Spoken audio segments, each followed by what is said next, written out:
Quel temps de merde. Un bon moment pour faire une critique. Bonjour tout le monde, soyez bienvenus à ce tout nouvel épisode de CVGBC. Aujourd'hui, on va se trimballer en armure, avec un gros marteau et une grande cape pour pulvériser la gueule à des bad guys. Et vous avez bien compris, même si c'est très bof, il reste quand même un poil jouissif et il s'agit de ce film.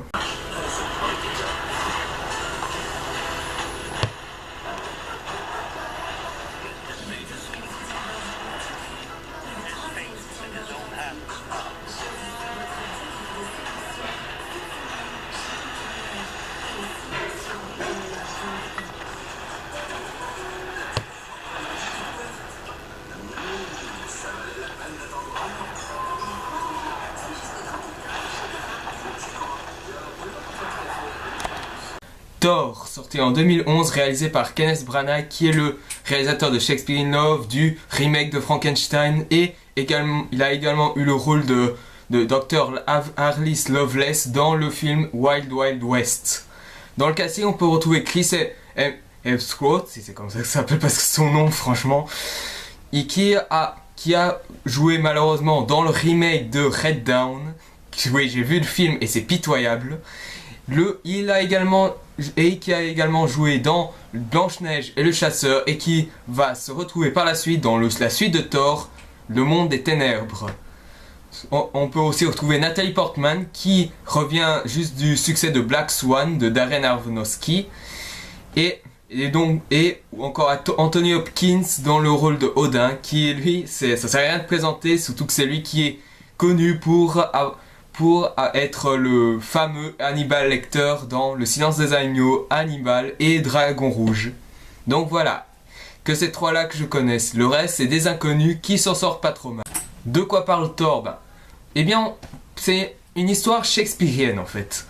Apparemment, il y a eu deux clans, il y a eu les géants d'Aglas et le peuple d'Asgard qui sont en guerre. Puis il y a eu puis ils ont fait une trêve. Malheureusement, Thor, qui est l'un des fils d'Odin, il trahit en se battant contre les géants de glace et il se fait destituer par son père lorsqu'il découvrit cette nouvelle et il fut banni chez les humains. Sur place, la Shield capture Thor, qui celui-ci n'arrivera pas après à s'enfuir. En gros, les agents du Shield ce sont des gros, ils n'ont pas appris à arrêter un seul gars. Je sais que Thor il est massif, mais franchement il aurait pu se battre aussi, mais bon, soit. Mais il se rappelle qu'apparemment Loki compte céder assez de Thor pour ensuite détruire tout un peuple. Apparemment le géant des glaces, pendant ce temps-là, Thor se rend d'amitié avec les humains jusqu'à ce qu'il va se comprendre qu'est-ce que c'est d'être loyal. Donc voilà, l'histoire c'est juste très simple, shakespearien, suivable, regardable, malheureusement bof. Mais venons d'abord au commencement. Déjà, la réalisation de Kenneth Branagh, quoique si vous le voyez pas trop faire ce genre de film, c'est pas trop mal fait. Bon, après c'est vrai que le décor d'Asgard, ça sent vraiment le fond vert, ça on est tous d'accord. Yannick Dahan, quand il a fait sa critique, je vais pas critiquer Yannick Dahan quand même, mais ce que je veux dire c'est que dans sa critique il a bien dit que Asgard était assez moche.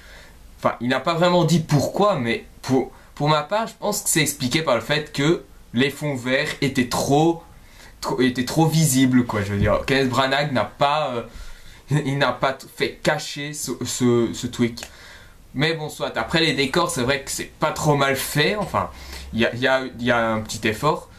Niveau acteur, ils s'en sortent avec des petits honneurs. Chris Hemsworth, putain, ce nom, mais il n'aurait pas pu trouver un nom plus simple, franchement. Bon, soit. Il s'en sort pas trop mal, enfin, contrairement à Red Dawn qui l'a fait par la suite.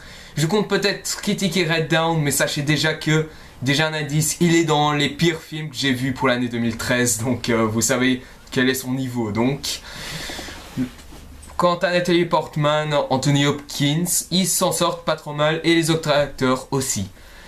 Puis après, niveau effets spéciaux, ça a un petit effort, c'est très bien, la pyrotechnie ça va, les géants de glace sont super bien faits, mais voilà, malgré ça, le scénario, quoique suivable, est beaucoup trop bof. Je vais vous le dire pourquoi.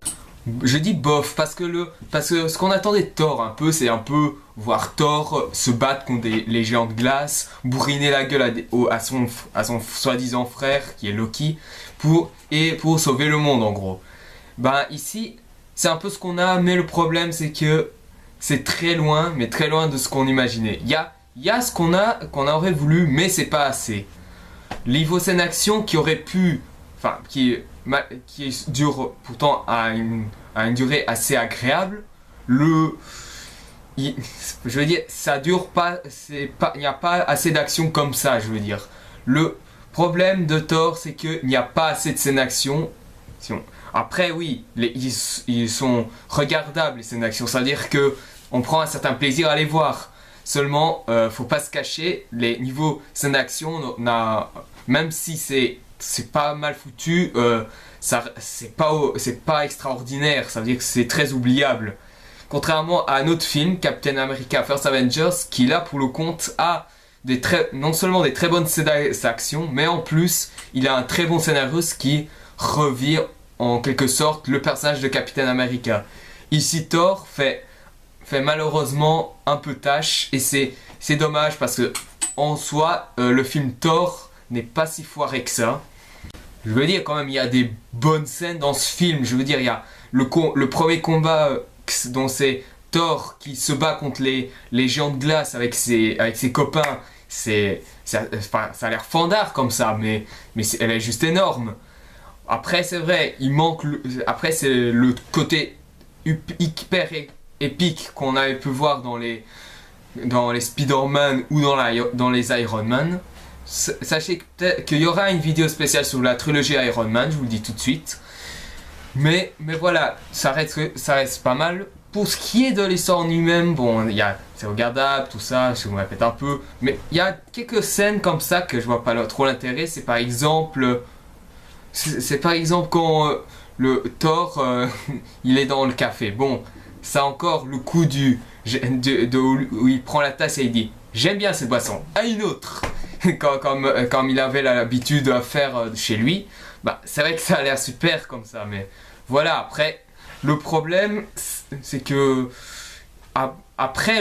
c'est que du combat entre les gens de glace et au moment où le destructeur, ça veut dire l'une des créatures de Asgard arrive, il ne va se passer presque que dalle, quoi.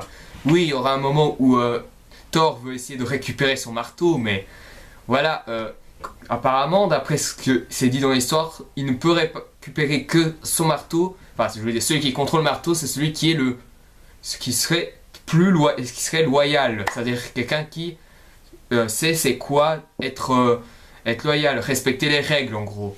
Parce que Thor, soit dans la mythologie scandinave ou même dans ses comics, il est souvent représenté comme un petit prétentieux, on peut dire. Normal, c'est le dieu de la guerre, et on ne refuse rien au dieu de la guerre. N'est-ce pas, Kratos? Voilà, ce que je veux dire après, c'est que, voilà, entre la première scène d'action jusqu'au moment où le destructeur arrive, à part les quelques petites scènes où Thor parle avec sa nouvelle copine, alias Natalie Portman, ou encore quand il va essayer de récupérer son bateau, le moment où il est dans le shield et tout ça. Enfin, après le truc du shield, ça va, ça reste fandard. Mais voilà, le problème c'est que du premier scène d'action jusqu'au moment où le destructeur arrive pour créer le bordel, il va presque rien se passer. En gros, c'est vrai que quand on regarde, ça ressemble plus pour les petits adolescents comme ça qui ne sont pas très regardants. Mais en soi, voilà, je veux dire, c'est assez long. Pour moi, c'est un peu trop long. Cette partie-là, on aurait pu le remplacer avec quelque chose de plus intéressant, comme par exemple Thor qui par exemple, il se bat avec la police, la police plus envoyée par le Shield, plutôt le Shield qui arrive pour essayer d'arrêter, et Thor essaie de se défendre même s'il n'a pas son marteau. Ça a déjà été, oui, encore j'aurais pu garder la scène dans le Shield, mais jusqu'au moment où Natalie Portman intervient pour dire qu'il n'est pas si dangereux que ça, etc. Puis, et à ce moment-là, il y a le destructeur qui arrive, qui crée le bordel. Puis, jusqu'à ce que Thor se rende compte qu'il doit être loyal, que le sacrifice, en fait, jusqu'au moment où il combat le destructeur, c'est là qu'il va vraiment redevenir lui-même, enfin le personnage de Thor. C'est que, apparemment, pour être loyal, il faut savoir se sacrifier. Et c'est un peu ce qu'il a fait. Il a instamment demandé au destructeur que c'est mieux de prendre sa vie à lui plutôt que la vie des innocents. Bon, ça c'est un peu trop simpliste pour ma part parce que moi j'aurais plus pensé c'était que c'est que le destructeur allait attaquer Natalie Portman et là Thor arrive et il reçoit le laser et c'est à ce moment-là après qu'il y a au moment où on croit qu'il va lâcher qu'il va passer l'arme à gauche il récupère, que le marteau vient à lui, récupère ses pouvoirs et il pourra se fighter contre le destructeur. Le problème, c'est là qu'il y a le combat contre le destructeur et pour ma part, elle est trop courte et assez décevante pour ma part parce que trop décevant dans le fait que c'est assez court parce que on jamais attendait un peu plus à cette attaque et je voudrais plus voir Thor se failler sur le destructeur parce que là sa façon pour le détruire c'est un peu trop facile pour ma part mais bon. Puis au moment décisif où Thor doit combattre son frère Loki, mais ça c'est pas un spoil parce que tout le monde sait que dans la mythologie scandinave Thor et Loki ils étaient rivaux on peut dire. L'un c'est le dieu de la guerre, l'autre c'est le dieu du chaos, enfin le dieu querelleur en gros. C'est à peu près presque les mêmes genres, mais en soi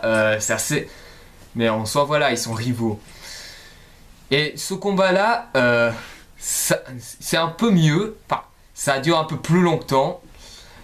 Après il manque peut-être un petit côté épique comme qu'il y avait dans les Captain America, Spider-Man ou autres, ou même dans l'incroyable Hulk. Mais bon, ça reste quand même regardable. Et apparemment, selon, parce que j'ai oublié de le dire, les Asgardiens, enfin c'est comme ça que ça s'appelle les habitants de Asgard, ils doivent passer par un espèce de téléporteur qui est gardé par un gardien. Enfin, apparemment, le gardien il est comme les autres, ça est d'origine scandinave. Ici c'est un noir, mais je m'en fous. Mais pour moi c'est pas trop grave vu que l'acteur joue super bien. Puis et qu'ils utilisent un espèce de téléporteur pour aller d'un monde à l'autre, ça veut dire de Asgard jusqu'au pays des géants de glace en gros. Et que Loki veut utiliser l'appareil qui en même temps est un laser pour détruire le monde de glace. Et là il y a le speech du genre non mon frère ne fais pas ça, tu vas quand même pas sacrifier toute une espèce. Et Loki qui dit mais tu dis toi-même que ces créatures sont dangereuses, qui ne servent à rien. Oui, mais t'es pas obligé de détruire toute une espèce. Très bien, alors tu vas crever aussi. Ben, c'est un truc de ce genre-là. Bon, c'est un petit speech comme ça. Puis, il y a une scène qui m'a presque fait mourir de rire. C'est qu'il y a un moment où Thor a dit « C'est la folie !» Et Loki qui fait « La folie ! Tu crois que c'est ça ?» À ce moment-là, j'ai presque cru que j'allais réentendre On est des Spartiates de Léonidas encore une fois. Franchement, c'est presque énorme quoi. Ouais, quoi qu'il en soit, ce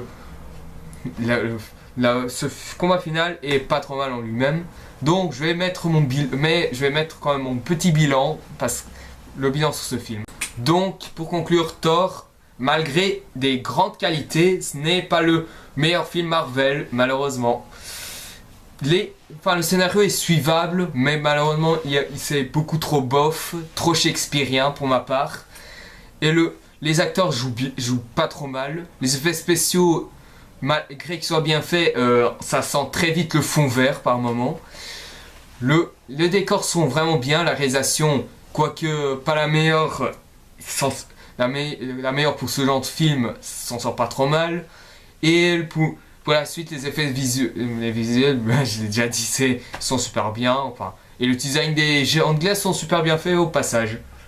Donc voilà, merci d'avoir vu cette vidéo, j'espère que ça vous aura plu. Si vous avez aimé, mettez un j'aime. Si vous voulez en savoir plus sur les prochaines vidéos à venir, abonnez-vous. Si vous avez des jeux ou des films proposés, Toutes les façons possibles, envoyez-moi des commentaires, on en rediscutera. N'oubliez pas de poser des questions si vous en avez, et s'il vous plaît pour les FAQ, j'attends toujours, j'ai pas envie d'attendre une éternité pour qu'enfin je fasse une FAQ. Et si vous êtes nouveau dans la chaîne ou si vous n'avez pas encore vu mes précédentes vidéos, je vous conseille d'aller voir même les hors-sujets car j'ai beaucoup de choses à dire dans ces hors-sujets. Et ça montre un peu ma petite amélioration au fur et à mesure des vidéos. Donc pour la prochaine vidéo, pour ma part, c'est assez compliqué puisque j'ai pas vraiment prévu de vidéo à la base. À la limite, peut-être je parlerai d'après le Star Wars pour un peu m'expliquer pourquoi je dis que c'est une moyenne qualité. Ou alors d'un autre côté, je peux faire soit un creepypasta pour attendre la venue du creepypasta sur le Slender qui sera pendant les vacances d'Halloween, ou tout simplement un petit cycle de jeux, enfin pas vraiment de jeux, mais de trucs complètement what the fuck. À la limite, deux films, un jeu, ou deux jeux, ou un film, c'est dans ça. Donc je vous donne rendez-vous, ou peut-être vous la FAQ si vous avez le minimum de questions. Donc 10 ou 15, je vous le rappelle. Donc je vous donne rendez-vous pour la prochaine vidéo que je vais d'abord choisir. Et je vous dis à la prochaine. Yannick Denon a été un peu trop dur sur Thor. Mais bon, c'est son avis.